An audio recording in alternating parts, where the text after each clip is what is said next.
अब जितने भी लोग फॉर्म भरेंगे वो विशेषकर इस वीडियो में बताई गई एक एक बात को सावधानी पूर्वक सुनिएगा, नहीं तो आपके फॉर्म को रिजेक्ट होने से कोई नहीं बचा सकता। इस बात का ध्यान रखिए। हेलो दोस्तों, कैसे हैं आप सब। राम जी पाठशाला में आपका बहुत बहुत स्वागत है।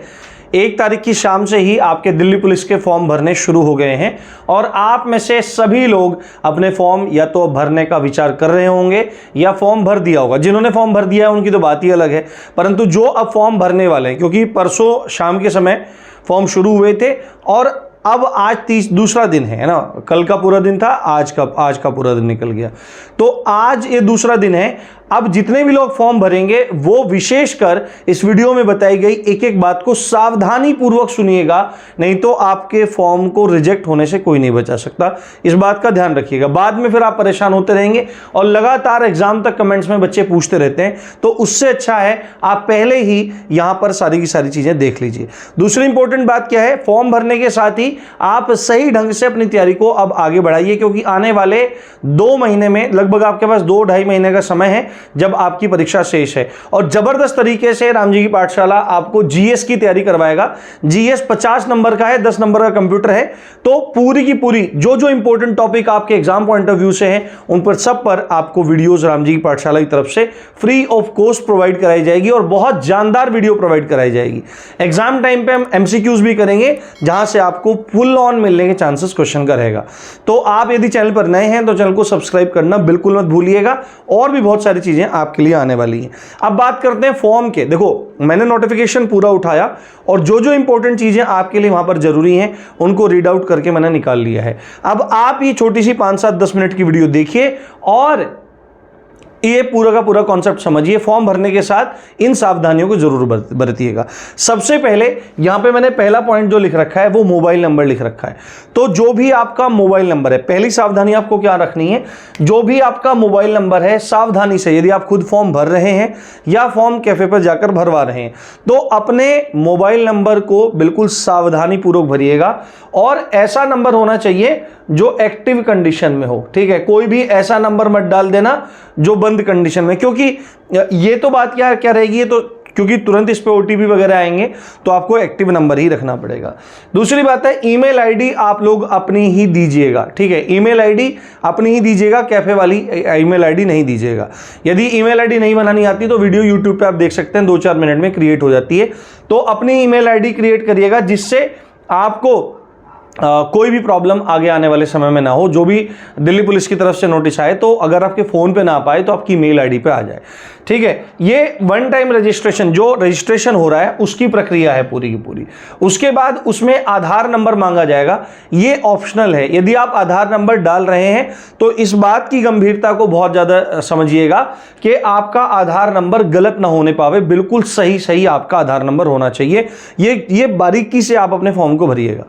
ठीक है, उसके बाद जो आपका उसमें जो नोटिफिकेशन में था वो 10th के बोर्ड के हिसाब से, जो 10th की मार्कशीट है उसके हिसाब से आपके वेरिफिकेशन को यहां पे मांग रखा है। ठीक है, संभवतः 12th का भी भरा जाएगा, क्योंकि फॉर्म देखो, फॉर्म मैंने भरा नहीं है, कैफे वाले भरते हैं। तो ये सावधानी, क्योंकि नोटिफिकेशन में इस तरह दिया गया है, तो वहां पर यदि आप 10th का और यदि मान लिया वहां पे 12th का भी नंबर मांग रहे हैं, क्योंकि मैंने फॉर्म भरा नहीं है और देखा नहीं है फॉर्म किस तरह भरा जा रहा है, नोटिफिकेशन के आधार पर चीजें बता रहा हूं। तो रोल नंबर जो है ना, वो आप बिल्कुल सही भरेंगे। और आप किस साल में 10th पास हैं, और यदि 12th पूछ रखा है तो इसका 10वीं और 12वीं का जो रोल नंबर और साल है, किस साल आपने पास करी, इसको आप सही ढंग से भरेंगे। ये जरा सी भी मिस्टेक आपसे वहां पर होनी नहीं चाहिए। अब इंपॉर्टेंट बात क्या है, जब आप फॉर्म भरने की तरफ जाएंगे, देखो जब आपका रजिस्ट्रेशन हो जाएगा दोस्तों, तो रजिस्ट्रेशन के साथ में आपका एक पासवर्ड जनरेट होगा, है ना। पासवर्ड आप जनरेट करेंगे खुद, जिससे आप आगे लॉगिन कर सकें। रजिस्ट्रेशन हो जाएगा, उसका पासवर्ड होगा, तो इस पासवर्ड को आप बहुत सुरक्षित करके रख लें। ठीक है, इसको आप लिख लें, कहीं किसी डायरी पे आके लिख लें, पहले स्क्रीनशॉट ले लें, फिर डायरी पे आके लिख लें, जहां पर सुगमता से आप इसको देख सके, क्योंकि आगे कभी भी ये काम आएगा आपको। ठीक है, ये पासवर्ड जरूर अपने साथ रख लें। अब उसके बाद जब आप फॉर्म भरने जाएंगे तो आपका नाम, आपके पिताजी का नाम, आपकी माताजी का नाम और आपकी डेट ऑफ बर्थ, ठीक है, आपकी जन्म तिथि, ये चारों की चारों चीजें आपकी 10वीं कक्षा के हिसाब से होनी चाहिए, है ना। 10th का जो मार्कशीट है उसके हिसाब से होना चाहिए। यदि आपके नाम की जो स्पेलिंग है वही जो 10th की मार्कशीट में स्पेलिंग है, वही आप अपने नाम की स्पेलिंग भरेंगे, वही अपने पिताजी के नाम की स्पेलिंग भरेंगे, वही माताजी के नाम की स्पेलिंग भरेंगे और वही डेट ऑफ बर्थ भरेंगे बिना गलती किए। फॉर्म सबमिट करने से पहले आप रीचेक करेंगे, यदि उसमें स्पष्ट लिखा हुआ है नोटिफिकेशन में ये बात कि यदि आपने ये बात मतलब 10th के अकॉर्डिंग चीजें नहीं भरी और गड़बड़ हुई तो आपका फॉर्म रिजेक्ट कर दिया जाएगा। ये बात आपको ध्यान रखनी है, ठीक है।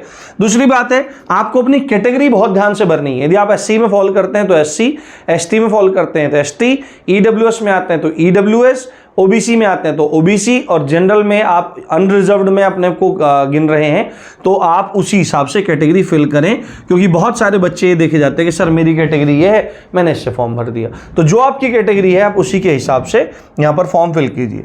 उसके बाद फोटो के संबंध में और सिग्नेचर के संबंध में आपको बहुत ज्यादा सतर्क रहना है, क्योंकि फोटो और सिग्नेचर में अगर जरा सी भी दिक्कत हुई तो आपका फॉर्म रिजेक्ट हो जाएगा, ऐसा नोटिफिकेशन में लिखा हुआ है।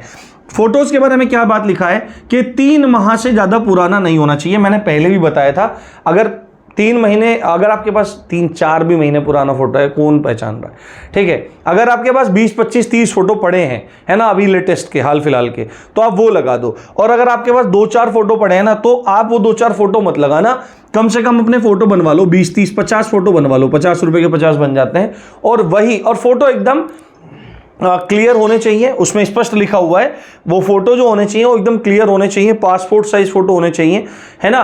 और फालतू नहीं, एकदम बढ़िया, एकदम क्लियर फोटो आपका होना चाहिए। कैप लगी नहीं होनी चाहिए, चश्मा लगा नहीं होना चाहिए, स्पष्ट लिखा है चश्मा लगा नहीं होना चाहिए, ठीक है। और साथ में वो ब्लर नहीं होना चाहिए। अगर फोटो आपने ब्लर अपलोड कर दिया तो आपका फॉर्म रिजेक्ट हो जाएगा, ऐसा उसमें स्पष्ट लिखा है नोटिफिकेशन में। उसके बाद अगर सिग्नेचर जो आप डालेंगे, अपना साइन डालेंगे, वो अगर ब्लर होता है तो आपका फॉर्म रिजेक्ट हो जाएगा। ये 3 कंडीशन है आपकी कि आपके जो डिटेल्स हैं, आपका नाम, माताजी का नाम, पिताजी का नाम, डेट ऑफ बर्थ, है ना, ये 10th की क्लास की मार्कशीट के अकॉर्डिंग नहीं है तो फॉर्म रिजेक्ट हो जाएगा, ठीक है। आपका फोटो है जो ब्लर होगा यदि और क्लियर नहीं होगा, टोपी वगैरह में, स्पेक्टिकल वगैरह में होगा, है ना, स्पेक्टिकल्स वगैरह में होगा, तो फॉर्म रिजेक्ट होने के चांसेस हो जाएंगे। और सिग्नेचर यदि ब्लर होंगे तो फॉर्म रिजेक्ट हो जाएगा। दूसरी एक इंपॉर्टेंट बात यह है डॉक्यूमेंट्स के बारे में। अगर वहां पर आप EWS का लगा रहे हैं और अगर वहां पर चीजें अपलोड हो रही हैं या कुछ भी है ना, तो कभी संभवतः वहां पर हो सकता है डॉक्यूमेंट भी अपलोड करा रहा हो या डॉक्यूमेंट अपलोड नहीं करा रहा हो, तो कुछ भी है, आपको इस चीज का ध्यान रखना है कि चाहे तो वहां पर कास्ट मांगे, डोमिसाइल मांगे, इनकम मांगे। कास्ट मतलब जाति, डोमिसाइल मतलब मूल निवास, इनकम मतलब आय, EWS मतलब EWS। तो अगर ये कभी कभी ये चारों में से कोई सा भी डॉक्यूमेंट मांग रहा है वहां पर, तो आपको किस फॉर्मेट में रखना है, जो फॉर्मेट सेंटर के डॉक्यूमेंट का है। आपको किसी भी राज्य का, देखो स्पेशली ये चीज क्या रहती है कि सेंटर के जो डॉक्यूमेंट होते हैं वो फॉर्मेट इंग्लिश में होते हैं और राज्य के जो डॉक्यूमेंट होते हैं, अगर सेंटर का कास्ट सर्टिफिकेट देखोगे तो इंग्लिश में रहेगा, और यूपी का देखोगे या हरियाणा का देखोगे, राजस्थान का, जहां से भी देख रहे हो, यूपी में तो स्पेशली क्या रहता है कि यूपी के जो कास्ट सर्टिफिकेट वगैरह रहते हैं वो सब आपके हिंदी में होते हैं, स्टेट के हिंदी में होते हैं, ठीक है। इस तरह से आपको चीजें ध्यान रखनी है। EWS अगर सर्टिफिकेट है तो EWS सर्टिफिकेट जो आप अप्लाई कर रहे होते हैं वो उसी फाइनेंशियल ईयर यानी वित्तीय वर्ष का चाहिए होता है। अगर आप अभी दिल्ली पुलिस में अप्लाई कर रहे हैं तो आपका EWS सर्टिफिकेट 2023-24 का बना होना चाहिए। ये सावधानियां आपको बहुत गंभीरता से बरतनी है। तो इतनी सावधानियां अगर आप बरत लेंगे तो आपका फॉर्म रिजेक्ट नहीं होगा। फॉर्म तसल्ली से अच्छे से भर के चेक करके आप सबमिट कर दीजिए और जी जान लगाकर तैयारी करने हमारे साथ आ जाइए। आपको पूरी रणनीति, पूरी स्ट्रेटजी पूरी मिलेगी, पूरी प्रीवियस ईयर एनालिसिस दूंगा, हर चीज, मोटिवेशन वगैरह, कंटेंट वगैरह सब आपको प्रोवाइड कराऊंगा। तो इसी अच्छी बात के साथ आप देख रहे थे राम जी की पाठशाला। मैं हूं राम भारद्वाज। जय हिंद, जय भारत।